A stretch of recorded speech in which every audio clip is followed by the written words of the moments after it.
You know, we've all seen a movie that really made us think. But can a film actually change how we vote?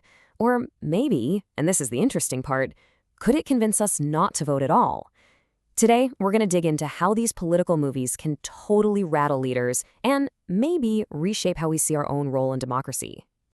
It is a huge question, right? And judging by how some of the world's most powerful people have been reacting lately, it's a question they are taking very seriously. And that brings us right to a couple of recent films that stirred up a massive amount of controversy before most of us even got a chance to see them. Okay, so on one side, you've got The Apprentice, which takes a look at Donald Trump's early days in the New York real estate world.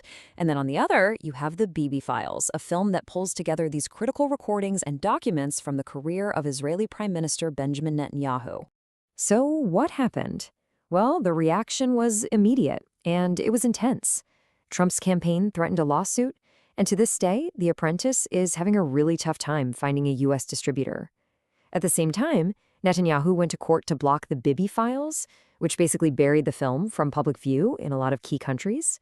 So you've got to ask yourself, why? Why this incredibly heavy-handed response? To really get why they're so worried, we have to look at the unique power of pop culture itself. It's something people often call soft power. Think about it like this. Soft power isn't about force or making laws. It's about influence, persuasion. A really compelling movie can get into our heads and shape how we feel about things in a way that, a stuffy political speech or a dry news report just can't. And look, this idea is not new at all. This debate over pop culture's influence has been going on for decades. Right after World War II, a lot of thinkers were worried it was just a tool to make everyone think the same. Then, in the 70s, it totally flipped and became this amazing platform for social change. But by the 80s, people started getting skeptical again. And that skepticism was summed up perfectly by the cultural critic Neil Postman. He warned that when our politics just becomes another TV show, another piece of entertainment, we risk becoming passive spectators. We get more interested in the drama than in the actual substance. I mean, wow, doesn't that feel more true today than ever before? So a recent study by a researcher named Marina Daniel tried to measure this exact thing, and she used The Apprentice and the Bibi Files as her case studies. Okay, so her plan was pretty straightforward. Find people who'd actually seen these hot-button movies and just ask them, did it change anything for you? Did it shift how you see these leaders, or even how you see your own role in the whole political system? But right out of the gate, she slammed into the exact same wall that the filmmakers themselves had hit. That intense political pushback. Yup. Because of all those distribution roadblocks and legal threats, almost nobody in her initial groups could even find the movies to watch them. That pushback from the top had created a very real barrier.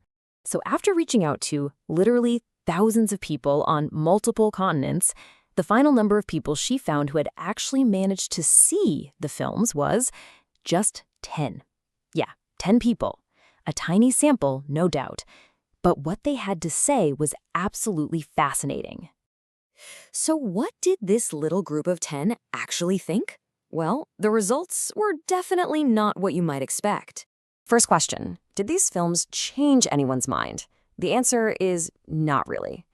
Every single viewer said the movies felt authentic, but a full 70%, so 7 out of the 10, said it didn't actually change how much they trusted political leaders. It seems like the films just confirmed what they already suspected was true all along. But here it is. This is the central paradox of the whole thing. On the one hand, you could say the films worked. Every single viewer, all 10 of them, said they felt more aware and more skeptical of politics after watching. But, and this is a huge but, a staggering 7 out of 10 also said they now plan to actively avoid political stuff altogether. And that right there is the double-edged sword of this kind of political entertainment. It can be incredibly good at opening our eyes to a problem, but it seems like it's a lot less effective at inspiring us to go out and actually solve it. The films were absolutely powerful enough to make people skeptical. They made them sharper, critical thinkers. But without giving them any kind of clear path forward, any sense of what to do next, that new awareness just seemed to curdle into wanting to check out completely. As the researcher herself put it, when you make people cynical, but you don't give them a sense of their own power, what she calls political efficacy, you don't get mobilization. You just get apathy. So it leaves us with this really important question. Does this kind of entertainment make us better citizens ready to engage? Or does it just make us better critics sitting on the sidelines? Does it arm us to demand change, or does it just confirm our worst fears and convince us that the only smart move is to not play the game at all? It's definitely something to think about the next time a political drama pops up in your feed. Thanks so much for joining us.